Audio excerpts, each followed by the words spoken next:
तर मंडळी, मी आहे मीना बेक या चॅनलवर तुमचं खूप खूप मनापासून स्वागत. तर आज आपण बनवणार आहोत डोनट. तर बेकरी शॉपमध्ये तुम्ही जे डोनट बघतात तर ते असतात मैद्यापासून बनवलेले. पण आज आपण गव्हाच्या पिठापासून घरी डोनट कसे बनवायचे ते बघणार आहोत. तर बघा, आता गव्हाच्या पिठापासून बनवलेले डोनट पहा किती छान दिसत आहे आतून, आणि खायला पण एकदम चविष्ट असे हे डोनट लागत होते. तर आता इथे घ्यायचं आहे आपल्याला 1/3 कप कोमट दूध.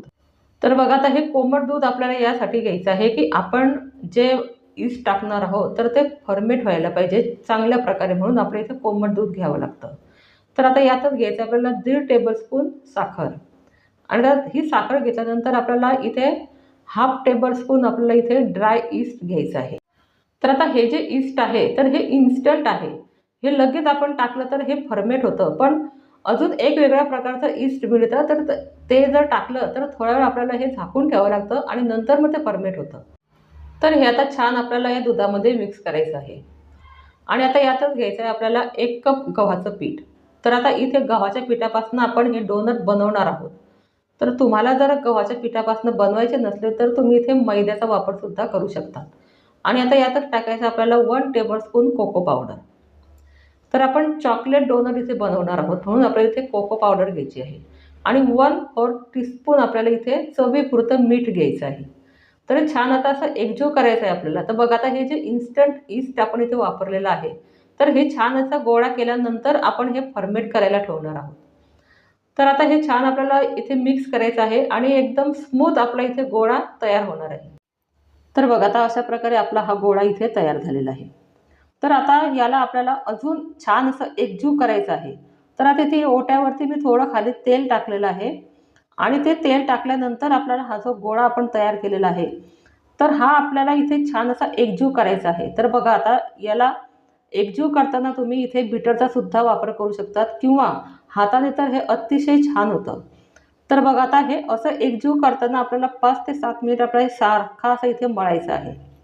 तर आता हे असं आपण हे खाली जर ओट्याला चिपकायला लागलं ते, तर अजून यात तेल टाकायचं, आणि मग तेल टाकल्यानंतर तो स्मूथ होतो, आणि स्मूथ झाल्यानंतर मग तो ओट्याला खाली अजिबात चिपकत नाही. तर बघा, आता खाली थोडं थोडं माझा चिपकतो आहे. तर आता हे छान असा गोळा आपला मिक्स होणार आहे, आणि आता यातच आपल्याला टाकायचं आहे 1 टेबलस्पून बटर. तर बटर टाकल्याने आपले हे जे डोनट आहे तर एकदम सॉफ्ट तयार होतात, म्हणून इथे नेहमी तुम्ही बटरचा वापर करत जा.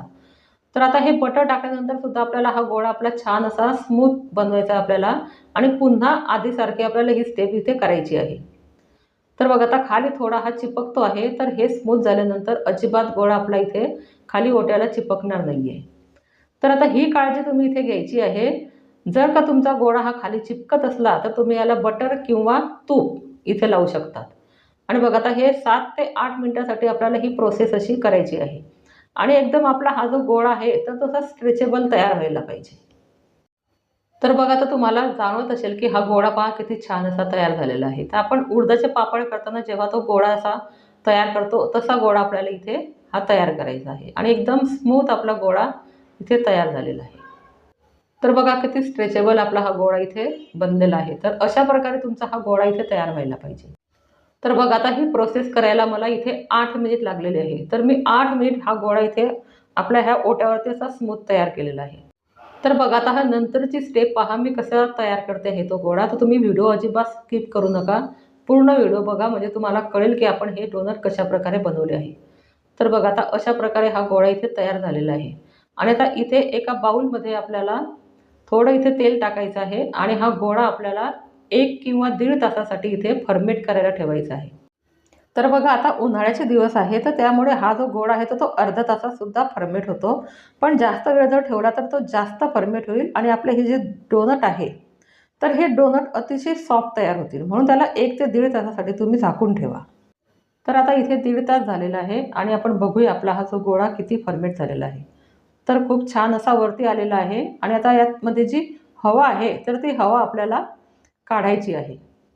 तर बघा, आता ह्या गोळा एवढा वेळ ठेवल्यानंतर सुद्धा आपल्याला पुन्हा याला, आधी आपण जी प्रोसेस केली अशी ओट्यावरती त्याला छान अशी एकजीव करायची, तर ती प्रोसेस आपल्याला पुन्हा इथे करायची आहे.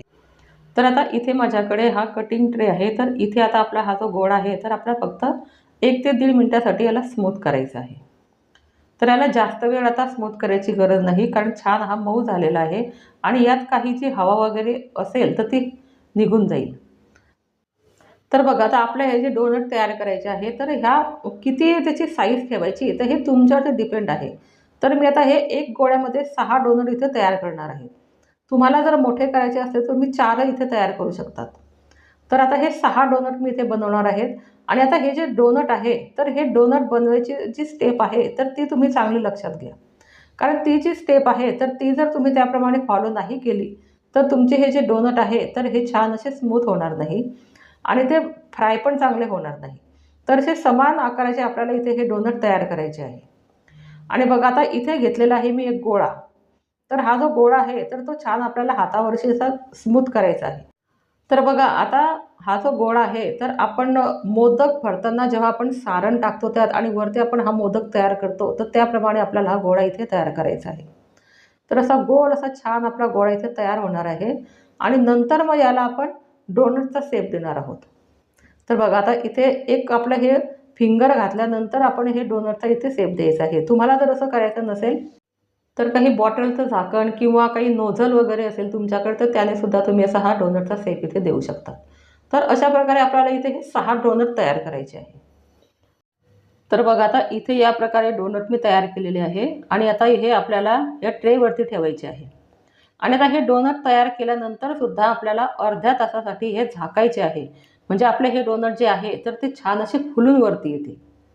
तर बघा मैद्याचे डोनट असले किंवा गव्हाच्या पिठाचे असले, तर जी प्रोसेस आहे ती प्रोसेस आपल्याला कंटिन्यू करावी लागते. पण आता हे जे गव्हाच्या पिठाचे डोनट आहे, तर हे मैद्यापेक्षा अतिशय सुंदर चवीला लागतात.